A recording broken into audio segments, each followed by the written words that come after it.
नमस्कार, स्वागत है आपका एफएम न्यूज देख रहे हैं आप और मैं हूं आपके साथ लता। बुलेटिन की शुरुआत करेंगे इस वक्त की अहम खबर के साथ, जहां देश में दंगा फैलाने वालों के ऊपर यूपी की योगी सरकार ने बड़ा एक्शन लिया है। कानपुर में हिंसा के मुख्य आरोपी जफर हाशमी के करीबी रिश्तेदार मोहम्मद इश्तियाक के घर पर बुलडोजर की कार्रवाई की गई है।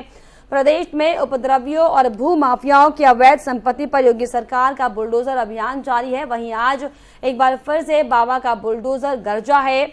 स्वरूपनगर थाना क्षेत्र के बिना झावर में अवैध रूप से बनी बिल्डिंग पर बुलडोजर की कार्रवाई की गई है। वहीं कार्रवाई के दौरान केडीए के अधिकारी भी मौजूद मौके पर रहे हैं। तो वहीं जानकारी के अनुसार ये बिल्डिंग कानपुर हिंसा के मुख्य आरोपी हयात के करीबी रिश्तेदार की थी। फिलहाल केडीए के अधिकारियों ने कार्रवाई करना शुरू कर दिया है, लेकिन सबसे बड़ा सवालिया निशान ये है कि क्या जफर हाशमी के अवैध निर्माणों पर योगी आदित्यनाथ का बुलडोजर गरजेगा। पर आपको बताएं कि लगातार योगी सरकार का जो चाबुक है वो अब चलना शुरू हो चुका है, क्योंकि एक बार फिर से जो कानपुर हिंसा में संलिप्त आरोपी थे उनके खिलाफ अवैध संपत्ति पर आपको बताएं कि बुलडोजर की कार्रवाई की जा रही है। यानी कि दंगाइयों पर बुलडोजर चल रहा है, उनके अवैध संपत्ति पर बुलडोजर चलाने का काम योगी सरकार ने शुरू कर दिया है। आपको बताएं कि लगातार कानपुर हिंसा से अलग अलग तरह की तस्वीरें सामने आई थी।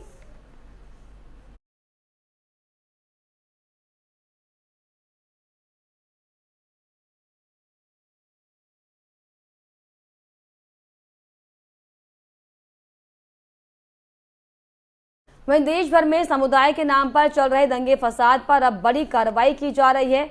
इसी बीच योगी सरकार दंगा भड़काने और लोगों में गलत मैसेज पहुंचाने वाले आरोपियों पर बुलडोजर की कार्रवाई की शुरुआत करने जा रही है। बीते दिन पुलिस ने भारत बंद का झूठा पोस्टर फैलाने वाले एक शख्स को हिरासत में लिया है और पूछताछ की जा रही है। जानकारी के अनुसार प्रयागराज हिंसा का एक शातिर पकड़ा गया है, जिसने कई व्हाट्सएप पर भारत बंद का वीडियो जो है वो शेयर किया है। आरोपी जावेद ने अपने व्हाट्सएप पर भी 10 जून को भारत बंदी का लोगो लगाया हुआ था।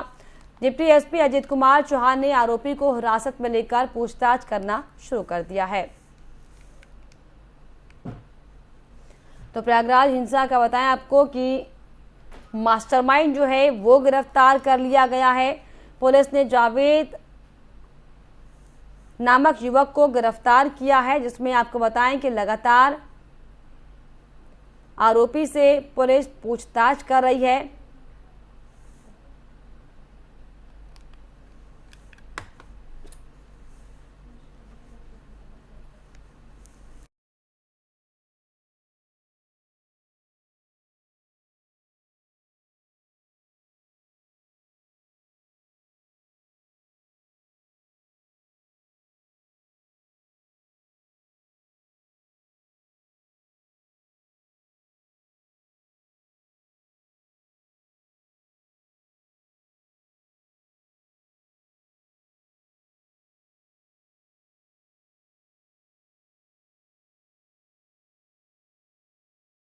देश में समुदाय के नाम पर चल रहे दंगे फसाद पर अब बड़ी कार्रवाई की जा रही है। इसी बीच योगी सरकार दंगा भड़काने और लोगों में गलत मैसेज पहुंचाने वाले आरोपियों पर बुलडोजर की कार्रवाई की शुरुआत करने जा रही है।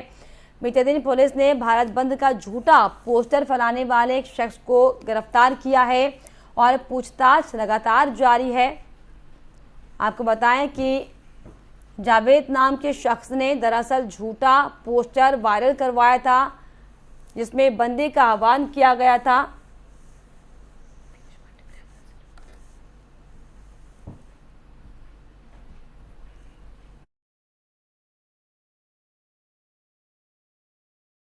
इस पर हमारे साथ खास जानकारी के लिए प्रयागराज से हमारे संवाददाता पीयूष पांडे जुड़ गए। जी पीयूष, जिस तरीके से प्रयागराज में झूठे तरीके से बंदी का आह्वान किया गया था, किस तरीके से क्या कुछ उसकी प्लानिंग थी, और जब पुलिस ने अब जो गिरफ्तारी की है मास्टरमाइंड की, क्या कुछ जांच में निकलकर सामने आ रहा है? जी लता, आपको बता दें कि जिस तरह ये जावेद है, जो पहले भी सीए एनआरसी के जो विरोध प्रदर्शन हुए थे, उसमें काफी बढ़ चढ़ के हिस्सा लिया था इसने और काफी विरोध में शामिल रहा था। उसी क्रम में इसको कड़ी को जोड़ के देखा जा रहा है, क्योंकि इसका नाम प्रमुखता से सामने आया है। इसमें पूरा मास्टरमाइंड बताया जा रहा है कि जिस तरह से ये एक वारदातें हुई कल, इसमें मेन जो शख्स निकल के सामने आया है, ये जावेद ही है। क्योंकि इसने एक व्हाट्सएप पे अपना एक ग्रुप बनाया था। उस ग्रुप में इसने कुछ पोस्ट किए थे चीजें, जिसमें कि इसने बंद का आह्वान किया था एवं लोगों से अपील की थी कि इसको सफल बनाएं। और उसी क्रम को देखते हुए जिस तरह वहां जुमे की नमाज के बाद पत्थरबाजी शुरू हुई, उस पत्थरबाजी में कहीं ना कहीं ये पूरी तरह से संलिप्त था। और भी कई नाम सामने आए हैं जो कि अभी प्रशासन बता नहीं रहा है, लेकिन जल्द ही दर परत जो है सारी जानकारियां मिलना शुरू हो वाकई जाएंगी। जल्द ही परत दर परत जो है सारे खुलासे सामने आएंगे कि आखिर किसके इशारे पर इतनी बड़ी हिंसा को अंजाम देने का काम हालांकि किया जा रहा था, लेकिन जिस तरीके से अब जावेद नाम के शख्स को पुलिस ने गिरफ्तार कर लिया है, लगातार उससे पूछताछ भी की जा रही है कि आखिर कौन कौन साथी उसके इसमें संलिप्त थे। और फिलहाल अगर खासतौर पर प्रयागराज की बात की जाए, ऐसे में तो क्या प्रयागराज की स्थिति बनी हुई है, पुलिस प्रशासन किस तरीके से पूरे मसले को हैंडल कर रहा है, किस तरीके से कार्रवाई इसको लेकर की जा रही है? जी देखिए लता, आपको बता दें जिस तरह कल अफरा तफरी का माहौल था, एडीजे की गाड़ी पे पत्थरबाजी हुई थी एवं पुलिस के ऊपर जो है पत्थरबाजी हुई थी। शाम तक काफी अफरा तफरी का माहौल था, लेकिन शाम को रात होते होते ही प्रशासन ने पूरी तरह से अपने कब्जे में ले लिया था पूरे एरिया को। सभी दंगाइयों को नियंत्रित में कर लिया गया था, उनको पीछे ढकेल दिया गया था एवं वीडियो रिकॉर्डिंग सारी की हो चुकी थी, जिसमें कि कैमरामैन और मीडिया के लोग भी रिकॉर्डिंग कर रहे थे, प्रशासन के लोग भी कर रहे थे।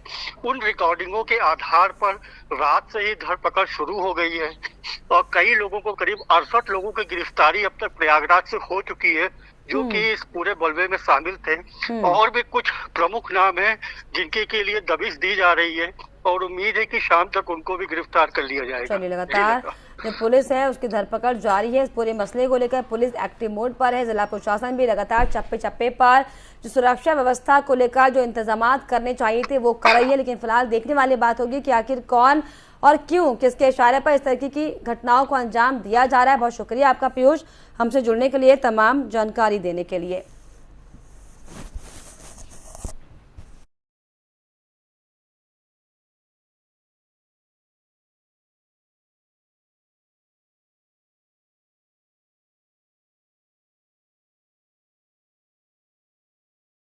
राज में इस तरीके से जो हिंसा फैलाने की कोशिश की जा रही थी, उसके मास्टरमाइंड को पुलिस ने गिरफ्तार किया है। हालांकि लगातार जावेद नाम के शख्स से पुलिस पूछताछ कर रही है।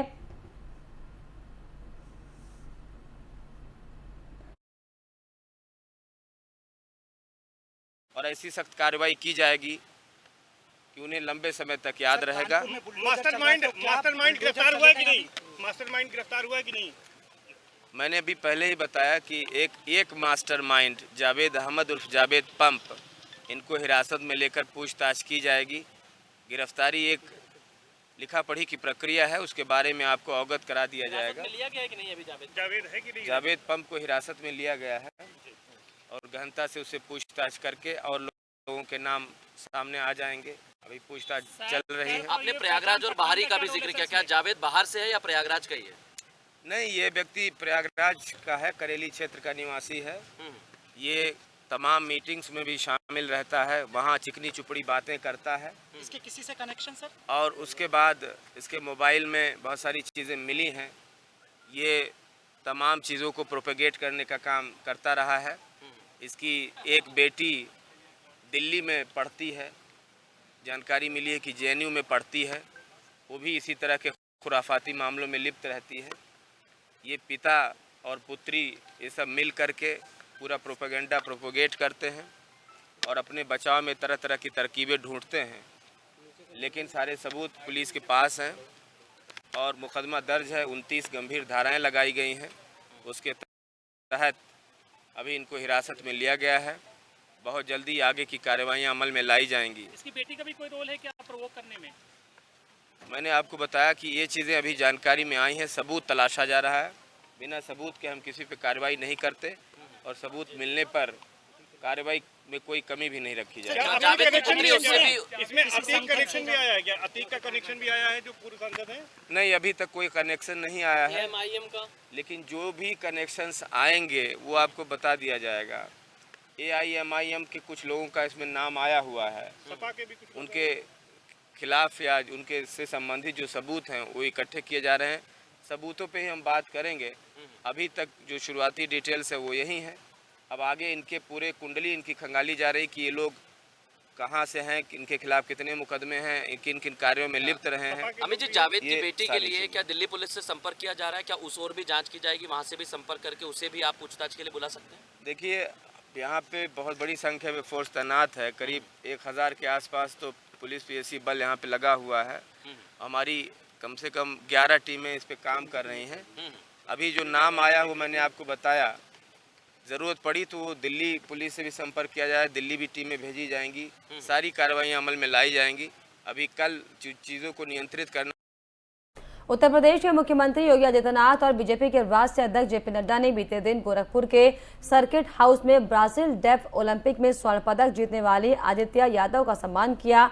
सीएम ने सम्मान के रूप में आदित्य को रैकेट भी दिया है। वहीं आदित्य के साथ उनके पिता दिग्विजय नाथ यादव, बड़े पिता रेमी चंद और कोच संजीत प्रधान को अंग वस्त्र उड़ाकर सम्मानित किया।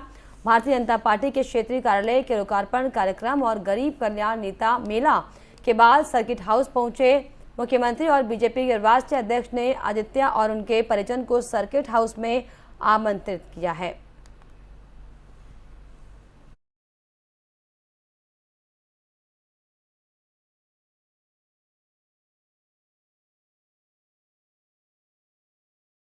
जुमे की नमाज के बाद देश के कई शहरों में हुए पथराव की घटना ने सरकारों को हिलाकर रख दिया है, जिसके बाद यूपी के सीएम योगी भी कई शहरों में हुई पथराव की घटना को लेकर काफी सख्त नजर आए। घटना के बाद सीएम योगी ने अपने आवास पर उच्च स्तरीय बैठक बुलाई। वहीं सीएम योगी ने उपद्रवियों के विरुद्ध सख्त कार्रवाई के निर्देश भी दिए हैं, जिसमें अब तक 109 उपद्रवियों की गिरफ्तारी हो चुकी है। असामाजिक तत्वों से सख्ती से निपटने के लिए सीएम योगी ने निर्देश देते हुए कहा कि कानून को हाथ में लेने वालों पर सख्त कार्रवाई होनी चाहिए। एसीएस, होम कार्यवाहक DGP, ADG law and order घटना को लेकर लगातार अपनी नजर बनाए हुए हैं।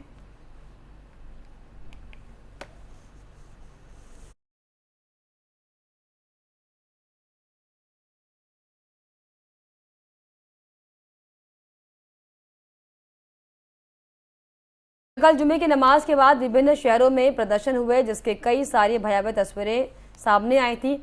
नमाज के बाद अचानक भड़की हिंसा से माहौल काफी बिगड़ता नजर आया। जुमे की नमाज के बाद हुए प्रदर्शन में उत्तर प्रदेश से कुल 227 लोग गिरफ्तार किए गए, तो वहीं सहारनपुर में 48 उपद्रवियों की गिरफ्तारी हुई है। साथ ही प्रयागराज में 68, हाथरस में 50, अम्बेडकर नगर में 28, मुरादाबाद में 25 और फिरोजाबाद में 8 लोगों को गिरफ्तार पुलिस ने किया है।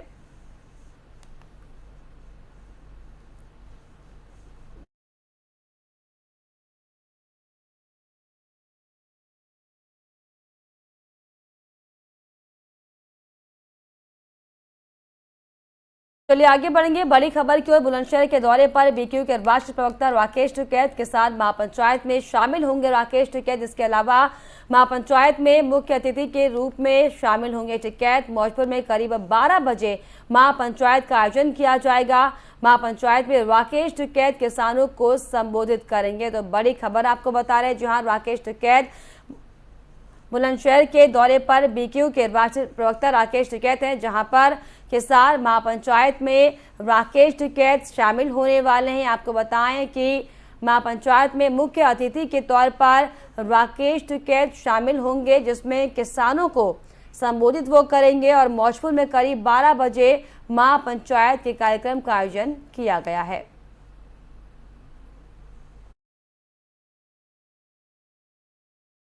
शहर के दौरे पर बीकेयू के राष्ट्रीय प्रवक्ता राकेश टिकैत, जहां पर आपको बताएं कि किसानों को संबोधित राकेश टिकैत करेंगे। हालांकि इसके पहले जेवर एयरपोर्ट पर महापंचायत का आयोजन किया गया था और अब बुलंदशहर के मौजपुर में आपको बताएं कि किसान महापंचायत का आयोजन किया गया है, जिसमें राकेश टिकैत मुख्य अतिथि के तौर पर शामिल होंगे और किसानों को संबोधित करेंगे।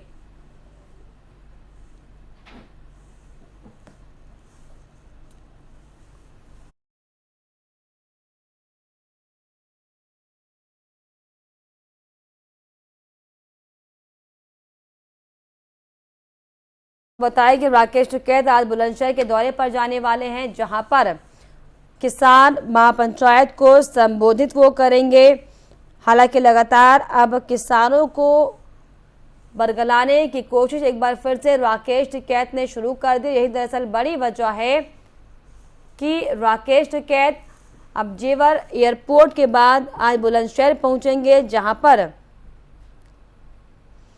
राकेश टिकैत किसानों को संबोधित करेंगे।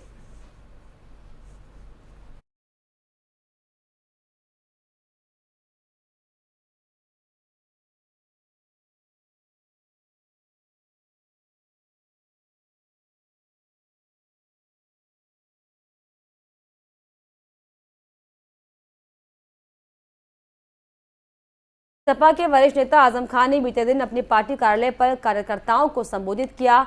इस दौरान उन्होंने रामपुर उपचुनाव के लिए सपा प्रत्याशी आसिम राजा को जिताने का आह्वान किया है। इस मौके पर आजम खान ने कहा कि मैं विधानसभा एक दिन के लिए आया हूं। भारतीय जनता पार्टी के वजीरों विधायकों से सिर नहीं उठाए गए। मुझे मालूम था कि मुझसे आंख नहीं मिला सकेंगे। इस दौरान सपा नेता आजम खान ने क्या कुछ कहा, आपको सुनाते हैं।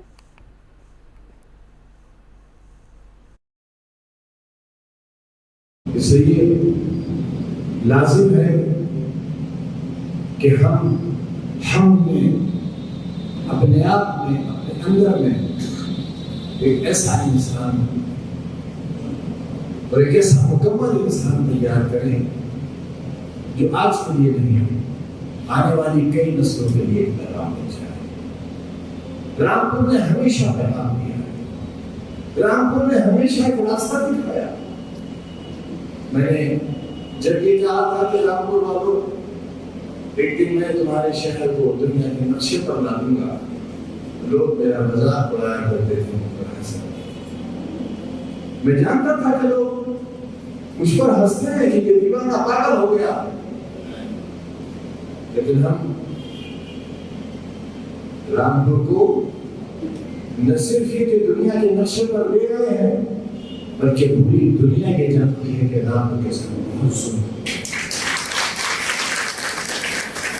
मैं विधानसभा गया हूं एक दिन के लिए, थोड़ी सी देर के लिए शरण। भारतीय जनता पार्टी के वजीरों और एमएलए के साथ नहीं उठ रहे थे। मुझे मालूम था कि मुझसे आंख नहीं मिला सकेंगे और नहीं मिला सके आंख हमसे। बस एक ही जुर्म बाकी रह गया था, बची हुई जान निकाल दी। मेरा हक कितना बनता है आप पर, ये तो मैं नहीं जानता, लेकिन आपका हक मुझ पर इतना बनता है कि मैं जिंदगी की आखिरी सांस तक आपकी भलाई के लिए न सिर्फ ये सोचता रहूंगा, बल्कि लड़ता रहूंगा। चलिए आगे बढ़िए। बुलंदशहर में 102 और 108 में मरीजों के फर्जीवाड़े का मामला सामने आया है। जीवीके कंपनी 102 और 108 एम्बुलेंस का संचालन पूरे प्रदेश में करती है और इनके द्वारा कुछ फर्जी कॉल कराई जाती हैं और ज्यादा बिल बनाकर वसूला जाता है। इस तरह की कुछ शिकायतें हैं जो राज्य स्तर पर मिली हैं। इस फर्जीवाड़े के खुलासे के लिए अब शासन से 108 और 102 एम्बुलेंस दोनों को ही मिलाकर लगभग 34,000 डेटा का वेरिफिकेशन करवाया जा रहा है। आपको बता दें कि ये फर्जीवाड़ा 102 और 108 एम्बुलेंस पर कॉल कर ज़्यादा बिल बनाकर सरकार से वसूल लिया जाता है। गरीब मरीजों को जल्द स्वास्थ्य सेवाएं देने के लिए अस्पताल छोड़ने के काम में एम्बुलेंस सेवाएं देने वाली कंपनी के बड़े फर्जीवाड़ों की खबरें लगातार आती रहती है, लेकिन फिलहाल अब ये जो खबर सामने आई है, इसको लेकर इस पूरे मसले की जांच के बाद कार्रवाई की बात कही जा रही है। राज्य स्तर पर कुछ शिकायतें प्राप्त हुई थी। जो जीवीके कंपनी जो 102 और 108 एम्बुलेंस का संचालन पूरे प्रदेश में करती है, इनके द्वारा कुछ फर्जी कॉल वगैरह कराई जाती हैं और उससे ज़्यादा बिल बना करके वसूला जाता है। इस तरह की कुछ शिकायतें राज्य स्तर पर प्राप्त हुई होंगी, तो वो सभी जनपदों में जो डेटा है भेजा गया वेरिफिकेशन के लिए।